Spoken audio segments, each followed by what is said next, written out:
Today I will be discussing what is said to be Ireland's most well-known witch trial, the islandmagee trial.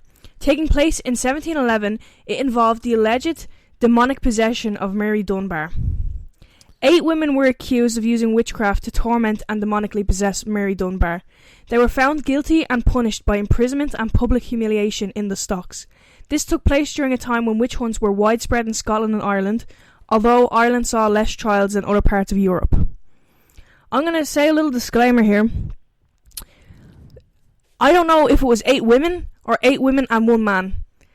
Because some sources say 8 women and 1 man, some sources say there was no man. The possible man was William Seller. The suspected man. And there is a plaque that was put up for these women and 1 man, and he is on it. But I don't know if that is like concrete evidence that he even like existed.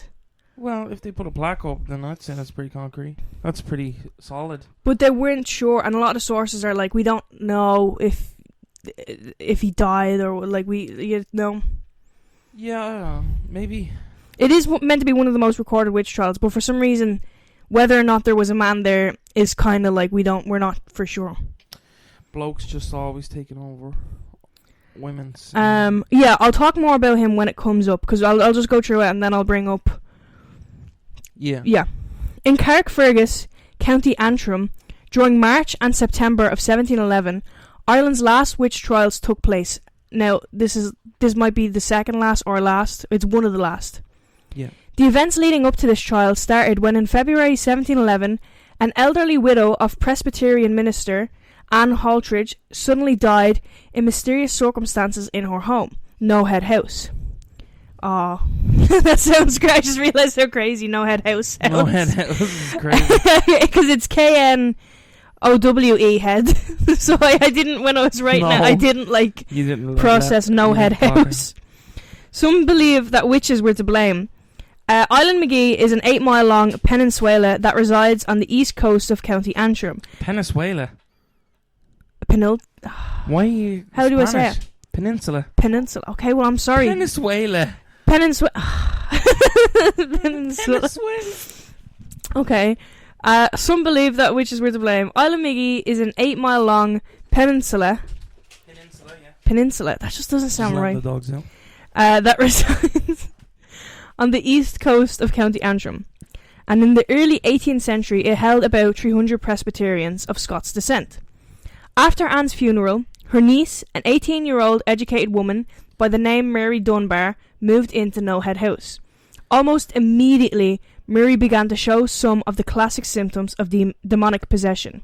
Do you know the classic symptoms?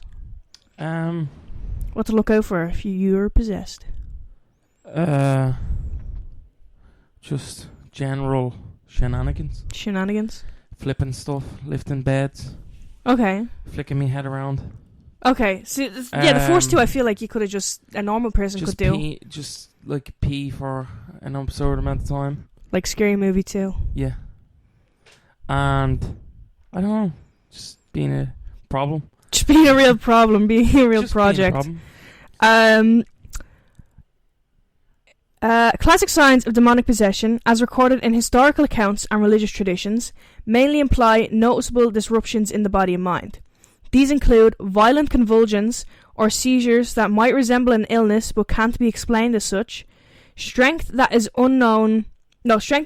beyond human capacity, and sudden knowledge about languages previously unknown or hidden information. Victims of demonic possession have been reported to vomit peculiar objects like nails, stones, or other household items, and in some cases to levitate or move in nature-defying ways. Do you know what, this is scary because I have vomited nails before and I just thought that was normal. He just busted down the door. Yeah, he's checking. The latch was on. Alright, Chance. I don't know. Yeah, It says other household items. When I hear a household object, I think of like a lamp. Just regurgitate a lamp. Yeah, I had to really look at it because it was just like, household. I always think of cleaning supplies. Bleach. Mary began to display symptoms such as convulsions, convulsions, vomiting household objects, and levitation. In December 2022, the site Slugger O'Toole published an article discussing the 1711 witch trial victims' innocence. Here's a quote from it. Mary Dunbar exhibited signs of demonic possession, such as shouting, swearing, blaspheming, throwing Bibles, going into fits every time a clergyman came near her, and vomiting household items such as pins, buttons, nails, glass, and wool. In Wool? March, wool. Glass is crazier. This is the golden goose, bro. Just free wool. Yeah, but glass. Free glass. In March, free glass. You fucking rip the arse out of her in the morning. In March 1711, Dunbar accused 8 Presbyterian women from islandmagee and the surrounding areas of using witchcraft to attack her in spirit form, and to summon demons to possess her body. The women were tried on the 31st of March 1711 at the spring session of Carrickfergus County Assize Court. The 8 women accused of bewitching Mary Dunbar all pleaded not guilty to the charges of witchcraft. Despite their pleas, they were convicted under the 1586 Irish Witchcraft Act and sentenced to 1 year's imprisonment and 4 stints in the pillory. The 1586 Irish Witchcraft Act was passed under Elizabeth I that made witchcraft a criminal offence in Ireland. It was modelled on the English Witchcraft Act of 1563. The law treated witchcraft and related practices as real and dangerous crimes. The first offence for using witchcraft, sorcery or charms was punishable by a year's imprisonment and 4 public appearances in the pillory. The pillory was a wooden punishment device used in early modern Europe. I'm sure you're familiar with the hinged wooden framework with holes for securing the head and hands. You know the... Yeah, I know. I know it. You say it like you were put in there. I know it all too well. I did my time. The convicted person was locked in a public square where they were exposed to the community. The intention of the device was to humiliate as opposed to physical torture, though many victims sustained injuries from crowds throwing rotten food, mud, stones, and other objects. Just throw a fucking rock. That's crazy. Yeah. If I was in the pillory and you saw me, what would you do? Just record it. And hit you with like a pie or something like that. I don't know. Pie? Do you know what Waste I do? of a pie, though. You know what I do? What do you do? That TikTok challenge, you ever see it? Where they blindfold the person and they get the balloon and they cover it in like... No. So you put your finger in it and it's like a jar of Nutella. Okay. And then they lift the dog's tail and put it in front of you. And then when you take That's the blindfold horrible. off, they think that, you know... That's horrible. That's what I would do. But I would do that for real. But I just wouldn't. No, I'd just make you... I don't know. I don't know. I'd make you do... I don't know. I'd make you do weird shit, bro. No, I'm just like locked in a thing. What do you mean you're gonna make me?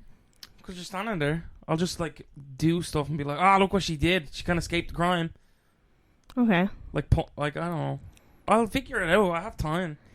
In cases of witchcraft, the pillory was at times combined with imprisonment to reinforce both shame and punishment.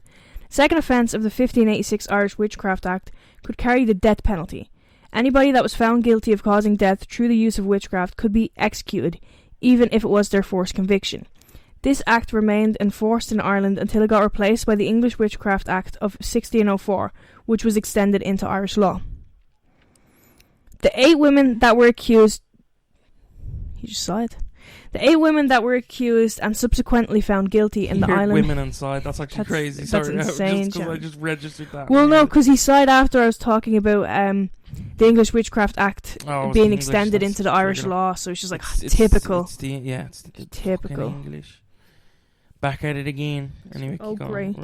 The The 8 women that were accused and subsequently found guilty in the islandmagee witch trial of 1711 were Elizabeth Seller, Janet Liston, Janet Carson, Janet Meehan, Catherine McCalmont, Elizabeth Seller with an S instead of a C, Isabel Glasgow, and Margaret Mitchell.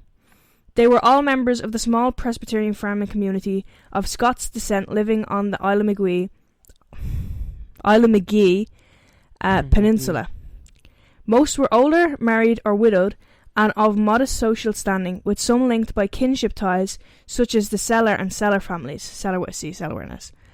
Mary Dunbar accused them of appearing to her in spirit form, pinching and beating her, and sending demons to torment her. She reinforced these claims by the dramatic fits and testimonies she gave in court. Unlike the witch hunts in other parts of Europe in which executions were common, the women survived their punishments. It is highly unlikely that the women convicted... Okay, wait. So wait, hang on. So they did the witch trial shit, and they're like, right, if you survive this, you're a witch? Well, I'll go more into it. You know what learned me initially about the witch trials? What? Simpsons. Simpsons did? Yeah, that episode, The Treehouse of Horror, where Marge She actually was a witch. Yeah, and then she actually was a witch. But that was kind of, I don't know, that was a plot twist when I was a kid, though. I was like, oh! Do you think it was true? Probably not. Probably no. No. Definitely not. Probably. I don't know. I who knows? It was no. The accused. It is highly unlikely that the women convicted at Islandmagee were witches. Historians typically view such trials as the consequences of fear, religious tension, and social conflict, as opposed to evidence of genuine supernatural practices. The accused women were ordinary members of small Presbyterian community, most of them older, poor, or socially vulnerable. He really Chance got just freaked stood out by up. Chance just shot up, and then I don't know. He got scared. Blaspheme.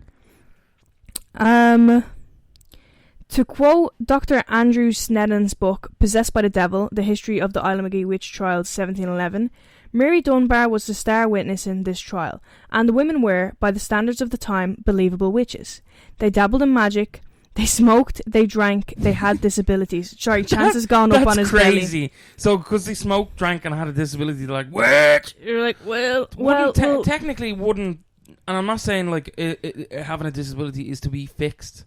No, that is crazy. I'm not saying disability is something that's to be fixed. You know, they smoke, they drink, they have disabilities. It's like, would witches not in that time have been like, oh, we're gonna use magic to do this, that, and the other? Like, would imperfection not be so what they viewed standard of witches is, oh, they use it to perfect themselves. Yeah, they're kind of just going they revert themselves to beauty and stuff. Yeah, but they were kind of just whoever's vulnerable. Whoever's not vulnerable. Yeah, I know, but this is what I'm saying. Their thinking was very, very flawed. They're like, you know what? That fucker over there with the slight limp, he's fucking... I'd be fucked.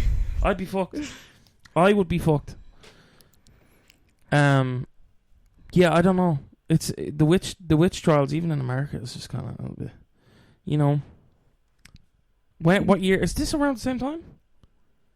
Is this... When was the American ones? I don't know. Let me Google. I'll Google it. You continue on. I'll Google. Okay. The dramatic fits of Mary Dunbar, at a time interpreted as possession, are today explained as psychological distress, illness, or deliberate performance. The lack of physical evidence beyond her testimony, alongside the fact that Ireland saw relatively few witchcraft prosecutions in comparison to Scotland and continental Europe, supports the conclusion that these women were victims. Irish witch trials were generally a smaller and less deadly ordeal than those in Scotland or continental Europe, but nonetheless they obeyed a similar legal and social pattern. So this is going to be about how the witch trials went down. Yeah, so but before we get into that, it was the witch trials in Salem, basically the most common ones, or most famous ones, sorry, was 1692 to 1693. So yeah, it would have been a little, because this is 1711, so it would have been after this. But it would have been within 20 years. Word would have travelled. Yeah, within 20 years is crazy. Everyone was having witch trials. Everyone. I would actually like to go Salem or no, well, I do episodes on every witch trials in different countries and stuff. Yeah, we can. Irish witch trials. Yeah, so they often began with an accusation, often from a neighbour or family member, claiming that someone had caused harm through magic or maleficence. The alleged victim's testimony, especially if they showed dramatic symptoms, for example, convulsions, claims of possession, or fits, was integral to the case because physical proof of witchcraft was almost impossible to get.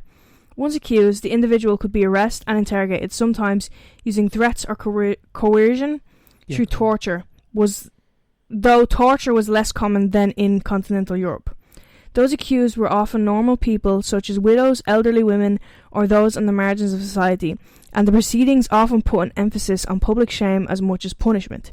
Trials were put on in local assize courts, and verdicts were reached by the jury. Punishments would range from imprisonment and pillorying to fines, with executions being extremely rare in Ireland. Irish witch trials usually included public spectacles in which the accused may be paraded, questioned, or exposed in the pillory to demonstrate the authority of the court and satisfy the fears of the community. Social and religious tensions in early 18th century Ulster cultivated an environment where accusations of witchcraft were taken seriously. The The population of Islandmagee and surrounding area was mainly Presbyterian, descended from Scottish settlers, living beneath a dormant Anglican establishment. Religious differences created suspicion between communities, and beliefs in the supernatural and the power of witches to hurt neighbours were widespread. As well as that, Islandmagee was a small, close-knit community where gossip and family rivalries could amplify fears. Sudden deaths, illnesses, or unusual behaviour, like Mary Dunbar's dramatic fits, would be interpreted as evil, especially in a society that would link spiritual morality to everyday life. Economic pressures, disputes over land, and the precarious position of widows and unmarried women also made certain individuals more vulnerable to accusations. Jesus. So if you were a widow... Yeah. Or... unmarried. If you were, if you were just a mot and you were... If you were a woman, you know... And like 8 women, that was like a crazy number for her to pull out. Just to be like, yeah, they did it. Yep, they were... They were attacking right there. When really, I don't know, she probably just glanced at her word. Mm-hmm. Together, these social, religious, and cultural factors fostered a climate where ordinary women could be accused of witchcraft, punished, and publicly humiliated without any evidence of wrongdoing. Another insightful quote from Dr. Andrew Sneeden's book, Possessed by the Devil, The History of the Islandmagee Witch Trial 1711, the trial of the Islandmagee witches was not just a legal proceeding, it was a reflection of the deep-seated fears and superstitions that permeated early 18th century Irish society. The accusations, the confessions, and the subsequent convictions highlight the fragile boundary between belief and reality in a community gripped by the supernatural. There are many theories for why Mary Dunbar accused those 8 women. One is psychological... Okay, why do you think she accused them? Why? Because we're doing theories now. We're doing theories on why she did this. Why she accused them? Why Mary Dunbar accused 8 women. I feel like... I have to... Either she... You know, you were saying she had convulsions, like, that's like seizures and stuff, right? Was it a case of she was suspected of it and she was like, you know what, these women have... I'm just gonna, divert the... Place the blame. The causation, because she would have been blamed. So she blamed others rather than herself. Okay. Or it could have just been she had, what's the word? She had like a, beef with these 8 other women, and she was like, you know what? I'm gonna pin them on my fucking misgivings. 8 whole women. She could have like BS'd it, but I don't know who. So, well, a lot of witch trials, it was just, even in America and stuff like that, it was just like, she's a bit of a cunt. I'm gonna say she's a witch. That woman has an education. She's done. And but it's interesting because Mary Dunbar was the educated one. You'd think she knows better, but educated in what? Just educated woman. Educated. But back then that probably just meant she could read, which is awful. Okay, so some of the theories, we have like 5 theories here. Number 1, psychological distress or illness. Some historians suggest Mary may have suffered from epilepsy, hysteria, or another neurological or psychological condition. Yeah, schizophrenia. Which could explain her convulsions, vomiting, and apparent levitation. In a society that... levitation? No, you had me the first 2 ones. Could be condition that caused. The other 2 ones, I was like, okay, vomiting, yeah, definitely condition for that. Fucking... but psychologically, she could have been like, oh, I was just levitating. Psychologically, I can fucking levitate. But was other people not witnessing it, or was it just she was saying she was levitating? The whole thing is... So the whole thing she's is just saying stuff. Oh, she's fucking bullshit. Yeah, well, she was like, oh, they all came to me in spirit form and beat the shit out of me and pinched me and sent demons after me. I'm not having it. I'm not, because do you know what, at the start I was like, you know what, maybe some fucked up shit happened, but no, I'm not having it. In a society that deeply believed in the supernatural, such symptoms could easily be interpreted as evidence of possession. The second one is she did it for attention and authority. As an educated young woman in a small patriarchal community, Mary may have gained unusual attention and authority by claiming possession. Accusing others could have amplified her social influence, giving her a central role in a community fascinated by the supernatural. Social tension and rivalries. The women she accused were part of the local Presbyterian community, some with ties to family networks. Accusations may have been influenced by existing social rivalries, grudges, or disputes, with Mary's fits providing a socially acceptable channel to target certain individuals. So, like, she just didn't like them. So she did like a red wedding. She set them all up at once. Just in a fucking some Game of Thrones shit. religious and cultural beliefs. In early 18th century Ulster, belief in witches and demonic forces were widespread. Mary may have genuinely believed that these women were causing her suffering, shaped by sermons, folk beliefs, and cultural narratives that connected misfortune and illness to witchcraft. So she could have been sick and just been like, I think they did it. Yeah, it could have been just like... She could have had a dream about them and was like, yep, it's true. Yeah. Or copying other cases. Witch trials were more common in Scotland and parts of Europe. Mary and her community may have been influenced by stories or reports of possessions elsewhere, adopting the same framework for explaining misfortune and illness. The islandmagee witch trial of 1711 left a lasting impression on the local community. For centuries, the fear of witchcraft remained, reinforced by amateur historians and writers who often misinterpreted the trial to make political or cultural points. Official recognition was minimal, and the 300th anniversary in 2011 passed mostly unnoticed. Efforts to commemorate the accused women, including a memorial by novelist Tina Devlin in 2015, was faced with opposition. However, in recent years, there has been renewed interest. Plays, novels, songs, and Andrew Sneeden's detailed history book has brought attention to the trial. In April 2023, Midden East Antrim Council put up a plaque for all convicted witches and launched the interactive exhibition Reimagining the islandmagee Witches. It was developed with Ulster University and Carrickfergus Museum.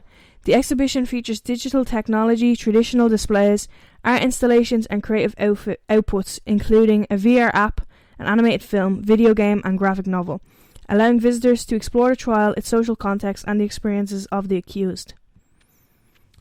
I forgot to mention the man.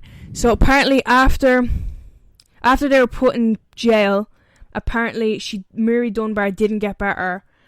So then she was like, okay, someone's still cursing me, obviously. Yeah. And she blamed William Seller, who was a husband to one of the women, and his daughter was also one of the women who were accused.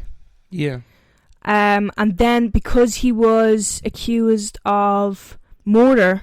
Oh yeah, no, she died in jail. Mary Dunbar died of the illness. Yeah. And because she died of the illness before he went on trial, they were like, okay, he killed her. And he then was executed. Because if someone dies under witchcraft and you're accused of the witchcraft that killed them, it's immediate death. So was he the only one that was executed, or were the other ones executed? He would be the only one that was executed, and he would be one of the rare few in Ireland who were executed. But there is no evidence of this, and there is no evidence of him being accused. So this is all just like shit, bro. We may or may not know. We don't even know. Yeah, we didn't keep such good records. This is one of the best recorded, but for some reason the detail about the man is not very solid. That's I don't know. It gives I see a lot of people saying like this is just The Exorcist and stuff like that online. I was just googling there. This is 1611. 11? Yes. Oh no, 1711. 1711. 1690 something was the yeah, witch the trials. Salem ones. Was the Salem witch trials. I don't, why belittle stories just because it resembles something else? You know what I mean? Yeah. I haven't seen Exorcist, so I don't know. I haven't seen it either. I refuse to watch it. I refuse. I do think there's certain things that you don't fuck with, and I can see why. I think this girl was more than likely suffering from a neurological problem. Yeah. Maybe schizophrenia, maybe I don't know, epilepsy. And I think at the time we didn't know. We had limited, knowledge in medicine and stuff like that, and the panic around religion and stuff. So I think it was genuinely she was scared, and she looked for an outlet to kind of I think she was scared, or she actually did have a dream, and it wasn't like they came to her in spirit form. That's what I think she would rationalise that as. Yeah, witches. Yeah, as they were witches, they caused it, and she was kind of afraid that what was happening to her, what was happening to her. Yeah, I think everyone's a victim in this story. There doesn't really seem to be a villain, because it does seem like, I don't know if it was done out of spite from Mary Dunbar. I don't think it was. And it does say in our trial there was like dramatic fits and stuff that could. I would like to say dramatic. We don't know for sure what happened. Yeah, unless you were there, you wouldn't know. But the way it reads, I would say it was just a whole fucking kerfuffle that was made worse by the public.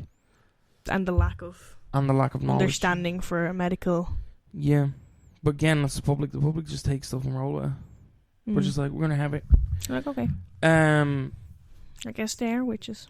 Yeah, that's a witch? Yeah, hi, who the fuck am I? Who the fuck am I? Let's ask her. And then they're just like coercing and threatening and interrogating. I would just, like, how would you even investigate this?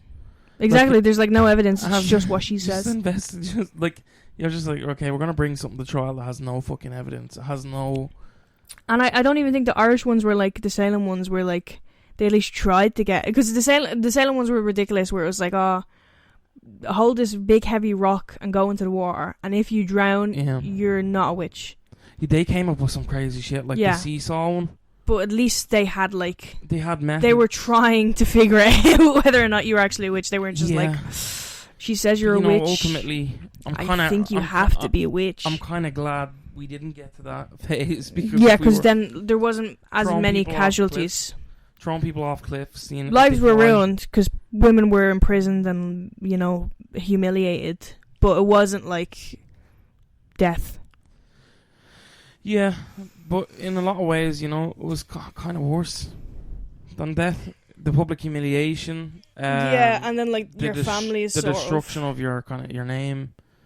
Like, at least if you killed, and also it's not very recognized nowadays. I was saying in the last bit how like now we're starting to get somewhere, but like the 300th anniversary just went and came and went. Yeah.